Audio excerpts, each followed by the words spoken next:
Greetings everyone, Sol here. I have only one rule here: if it's animated, I'll comment on it. And you know, it seems like it's been a while since I've been able to just relax. What with being killed and being brought back to life, and then all the Halloween episodes, and then getting PTSD from ponies, and then being visited by a dimension-hopping creature that just happened to look like Fluttershy. I mean, shit, it's been a while since I've been able to just chill the fuck out. So you know what? Today we're gonna do something really simple and just look at two of my favorite things in this world. Anime and wolves. On a top 10 list of my favorite animals of all time, I'd put wolves at about a 4-ish. Yeah, never really thought about it, but that sounds about right. I mean, when you take wolves' awesomeness, and their gracefulness, and their majesticness, and their oftentimes scary as fuckness, and you combine that with one of my favorite Japanese animation companies ever, you get, well, Wolf's Rain, I suppose. Now, I know it's been a couple weeks since I used those history powers of mine, because, well, it didn't leave me feeling so good last time. So, to compensate, I've decided to do something different. Yeah, that's better. All the knowledge is contained inside this little orb here, so, you know, that's gonna make it better. Alright, so, Wolf's Rain is an original anime series created by Keiko Nobumoto, produced by Bones, and it aired on Fuji Television in Japan in 2003, having only one season with a total of 26 episodes and 4 recap OVA episodes. Unlike most anime, this particular series was not spawned from a manga, but instead spawned a manga adaptation during the show's original airing in 2003. Fascinating, huh? Nah. So before I start, I'm just gonna take a look around and make sure there's no crazy monsters, or possessive entities, or holiday-themed episodes, or anything that's gonna keep me from having a nice, calm, basic review today, so just hold on one sec.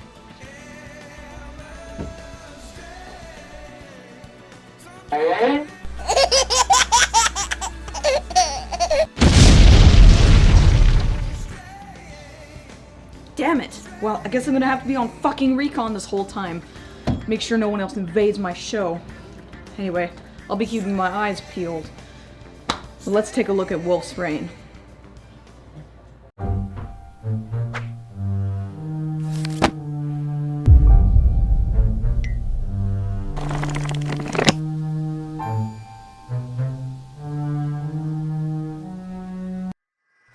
Get ready for this, because it's a long one, I'm telling you. In this world, there's said to be a place called Paradise, and it only appears when the end of the world is coming.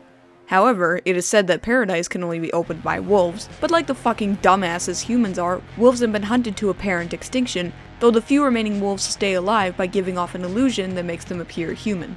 As the series begins, a white wolf named Kiba, who's driven to find Paradise, journeys to a place called Freeze City, where a girl named Cheza, who was made out of lunar flowers through the process of alchemy, is being studied. Along the way, Kiba meets 3 other wolves named Hige, Sume, and Toboe, who all decide to leave the city in search of Cheza, who's been kidnapped by a noble by the name of Lord Darcia III. Bored yet? No? Okay. Enter Quent Yaiden, a down-and-out alcoholic who obsessively hunts wolves, as he believes his family was killed and his hometown burnt down by wolves, along with his hunting dog, Blue. Quent follows Kiba and the others on a mission of revenge, and does whatever it takes to slay every single last wolf in the world. Still not bored? Alright then. Well then, how about another plot that involves a detective named Hub Lebowski? Lebowski, seriously? Who chases after his ex-wife Cher Degre, I think I'm saying that right, one of the researchers who studied Cheza until she was kidnapped, as she frantically pursues Cheza following her kidnapping. Throw in a couple other plots about nobles and coups d'etats and people made from flowers and just whoa, okay, way too much plot, guys. I mean, seriously, this is like unloading a dump truck of plot onto us, but you're unloading the truck in a narrow hallway. There's just not enough space to grasp every single point you're trying to make. And you think my explanation is convoluted? Try watching the actual series. You will sink like you're wearing cement shoes. Well, that sucks. You know, I often criticize things for having a lack of plot, but in this case, there's way too fucking much of it. It's like trying to make the world's biggest lasagna inside a closet. It's not gonna work. Anyway, let's move on now, and we'll take a look at the characters. Hey, get the fuck out of here!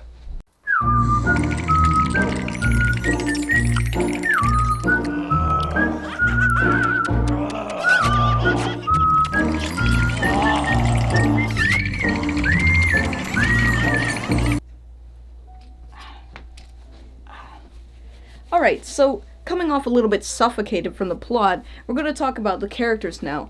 And keep in mind, I'm going to have to condense the descriptions quite a bit so I don't ramble too much. Anyway, let's get started. So, let's start off this long-ass roll call with Kiba, the proud Arctic wolf driven to find paradise because... instinct? Or something like that. Kiba's what you'd expect from a wolf. Driven, focused, powerful, yada yada yada. But I find that Kiba himself is a bit of a Gary Stew. Now, for those of you who don't know what that is, a Gary Stew is a male version of a Mary Sue, which is a character who has an unrealistic amount of charm and expertise in all things, making them seem not like characters, but rather only platforms for wish fulfillment, or as a proxy for the writer. In layman's terms, they're too perfect. And yes, I'd say Kiba fits that mold nicely. I mean, yeah, he gets injured a lot, but his injuries mean basically nothing to him. Also, everyone rallies around him with little problem. He's the chosen wolf who can open paradise for some reason that's not well explained. He never seems to starve or get fatigued like the others, and he seems to just do everything right with little to no effort. Come on, guys, I love a strong character, but when you make him an undefeatable, unmovable object and not an actual, character, I lose interest quickly. Then there's Hige, a Mexican wolf who takes life a little easier than the others. He's much more laid back than the others, at least at first, and he enjoys eating and hitting on females. Got not much to say about Hige, other than just he's a tiny bit less cardboardy than the other characters. Speaking of which, next is Sume, a grey wolf who is, excuse my pun here, a lone wolf. He starts out in Free City as part of a pack of thieves, I think, but when he gets roped into the conflict with Kiba and the others, he must learn to put aside his cold and aloof ways and become part of the pack. Again, not too much to say here. Sume starts out as a bit of a male tsundere, and... who the hell am I kidding? Sume is a male tsundere until pretty much the end of the series when he finally decides to start giving a fuck. Lastly, there's Toboe, the youngest of the wolves, who's a red wolf that likes humans, unlike the other wolves.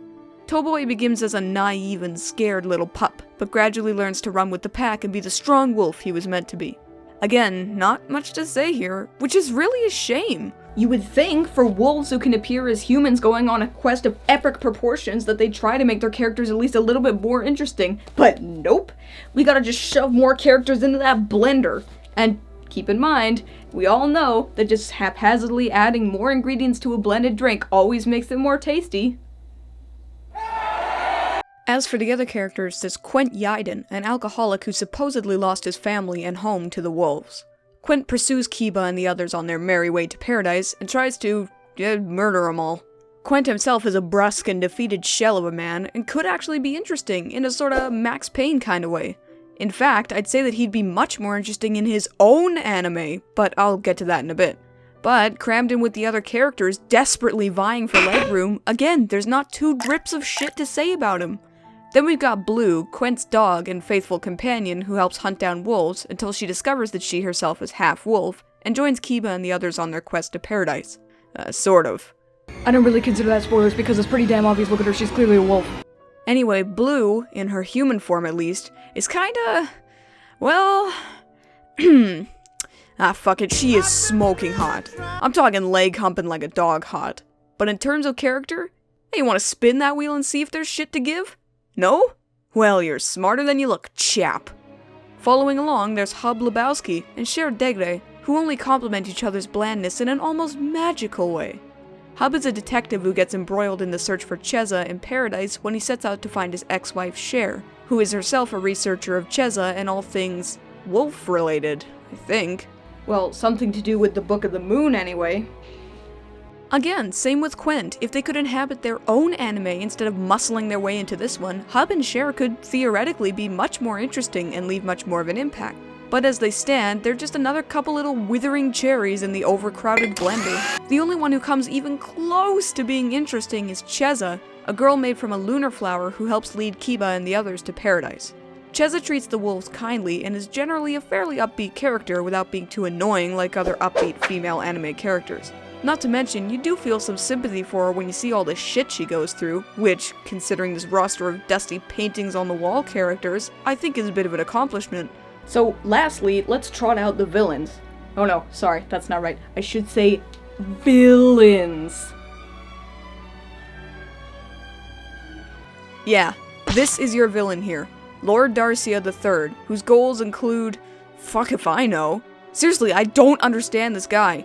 Not in a good, wow, this character is deep and complex way, but in a fucking makes sense, goddammit way. 1 second, he wants his beloved girlfriend back. Next, he, wants to dress like a pansy. Then he wants to kill Jagara, another noble, for some reason, and then... well, his final goal I won't reveal because of spoilers, but if you think his previous goals come out of fucking nowhere, then you'll love this. Damn. That's quite a mouthful of cardboard, wouldn't you say? I wish that there was more to talk about with the characters, and it saddens me that instead of 4 or 5 really interesting characters, they have like 100 fucking billion uninteresting ones. It just goes to show, I would rather have 4 quarters than 100 pennies, guys, as the old saying goes, if that actually is a saying. Anyway, we're gonna move on to greener pastures now with the look at the good, cause now I'm just in a shit mood.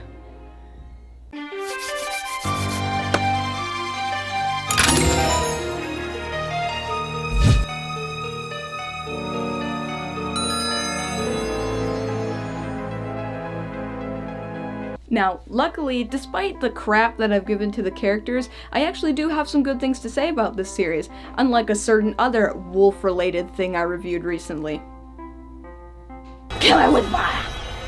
The thing that stands out as being the best aspect of the series overall is the background designs. I mean, fuck, man! Look at some of these backdrops! They perfectly encapsulate the feel of a gritty, filthy, poverty-stricken modern slum, as well as broad, sweeping landscapes underneath an oppressive, steely gray sky, and even cold, sterile environments steeped in ignorance and self-denial. It's all fantastic, though I will admit that it appeals more to my personal sensibilities, and some people who don't care for the grays, browns, and blacks of this world may find it dull and unappealing to look at. The character designs are also very nice, and don't stand out too much from the dank and dismal surroundings. In addition, the soundtrack is extremely well made, being composed by Yoko Kanno, who composed songs for the likes of Cowboy Bebop, Sakamichi no Apollon, along with a bunch of other anime, and nearly every song in this series fits the mood perfectly. And some of those sad songs kinda strike you right in the feels, man. Also, whenever the wolves are on screen, this series becomes a quadricentillion fuckadillion more interesting. Oh look, I invented a new word. Well, interesting may not be the best word, but it certainly becomes more captivating. After all, the main characters are wolves, but they hardly ever act like wolves. So when they do act like wolves, it's fucking badass times infinity. These are not goofy cartoon wolves like in Alpha and Omega, no. These are sharp-fanged, hackles raised, growling, biting, blood-inducing wolves! The kind of wolves that I adore, or at least in fiction, because if I was accosted by a real wolf like that, I'd shit my pants. But you'd think with a show called Wolf's Reign that there'd be some supreme, ultra, mega, awesome wolf action all the time, right? Well, that ship is docked in another pier, my good people. So, you know what? Let's go over to that pier with a look at the bad. That was a pretty stupid analogy.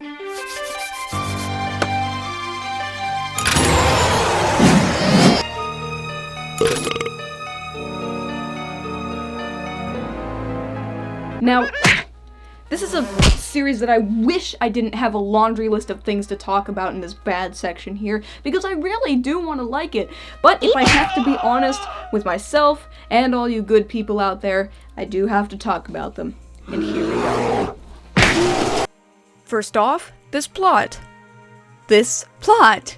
Oh my Christ and cheese nips, this plot.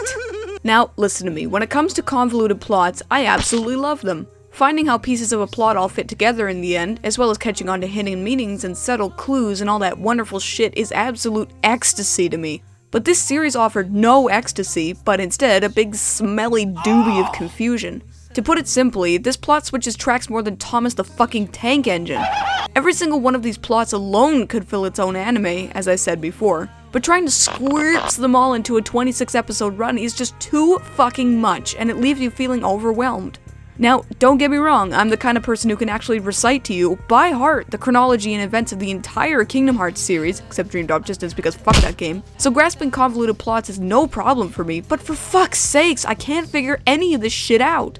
It seems to just make up things as it goes along, and when it gets bored of that, it just makes up more things to get sidetracked on. I wouldn't mind so much if the characters actually pulled the story along, but nope, in a basket of nope, they just plod along, dragging the plot behind them like a fucking ball and chain. And considering this is technically a story about an imminent apocalypse, you would think that there'd be some kind of urgency to the plot, yes?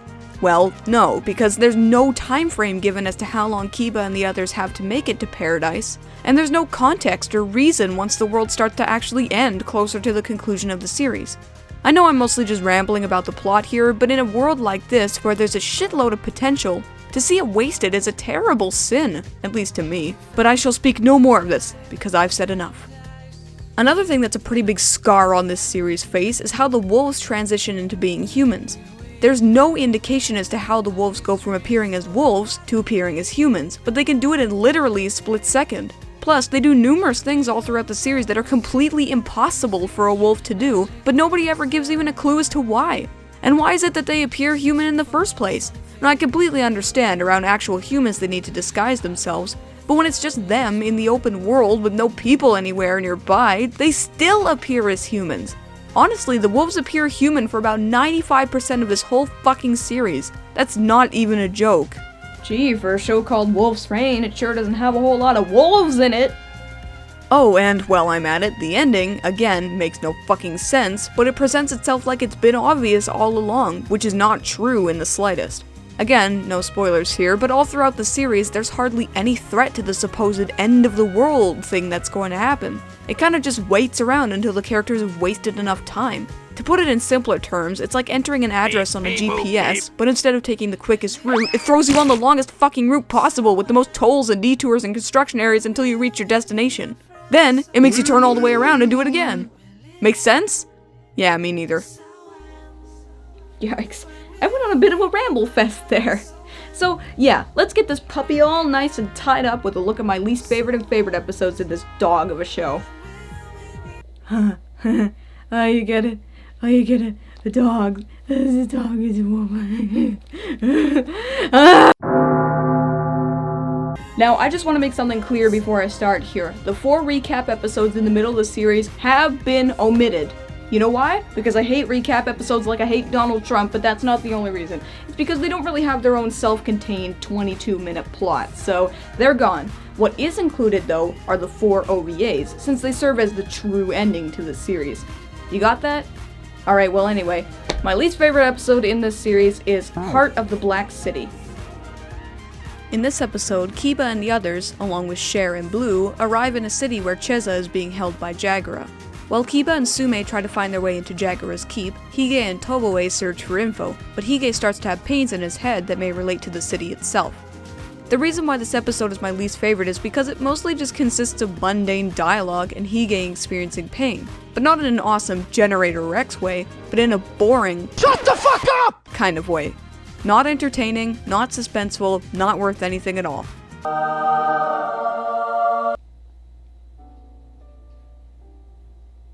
Now then, picking a favorite episode for this series was very tough, but not in a way like Shingeki no Kyojin, which was tough because all the episodes were fucking awesome. No. This is tough because there aren't any standout episodes in this whole series. But you know, I think I found one, at least, and that would have to be the episode Fallen Wolves. In this episode, Kiba and the others come across a desolated city inhabited by older wolves who've searched for paradise but failed, causing them to become laborers to get food from humans. Well, the reasoning behind my favoritism of this episode is that you finally get a look at the defeated pride of the wolves and what near extinction has driven them to, compromising pride for life, which is an interesting concept. Even the supposed bad guy of this little saga isn't really bad. He's making tough decisions for a pack that result in his brethren being completely stripped of their dignity. Plus, Kiba gets the absolute shit kicked out of him. That's always fun. This episode is a brief glimpse at what the series could have been if it had decided to focus purely on the wolves, and only makes me sad there aren't more of it. Wolf's Rain is a show that tries way too hard to be deep and cerebral, but just comes off as clunky and unfocused. If it had just stuck to one plot and dug its heels deep in the ground, it could have been something great. But unfortunately, the way it's at now, well, it fell flat on its face, and it never got back up. I give Wolf's Rain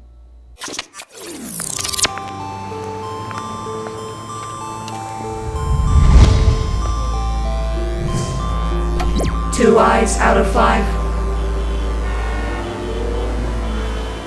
So, Wolf's Rain. Is it watchable? Well, much like Equestria Girls, it is fun to look at and to listen to, but other than that, not really. Is it enjoyable? Well, if you aren't following the plot in any way, you are going to be bored as fuck the entire time. If you can follow the plot, I can't say it might be enjoyable, but I never followed the plot, so I have no idea. Is it memorable? Well, even though the critics really do like this show, I find that most people don't really talk about it very much.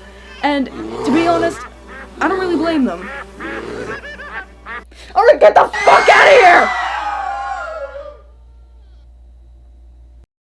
Want to stay up to date with the latest EyeofSol news? You can follow me on Twitter as well as on Facebook at twitter.com/EyeofSol299 and facebook.com/EyeofSol. I update them every day, so if you want to check out news on the show as well as updates, just follow the links here. Hey everybody, thanks a ton for watching my review of Wolf's Rain. I hope you enjoyed it. If you want to see more of my stuff, you can click the videos playing in the video right now.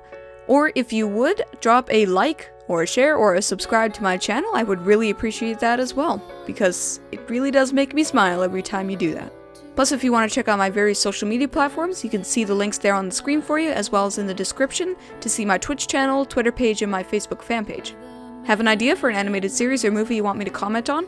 You can leave me a message in the YouTube comments on any one of my social media platforms, or just let me know in any way you can think of to let me know what you want to see, and I will add it to my list. Alright? Thanks again for watching everybody, and I will see you next week for the final series review of this year.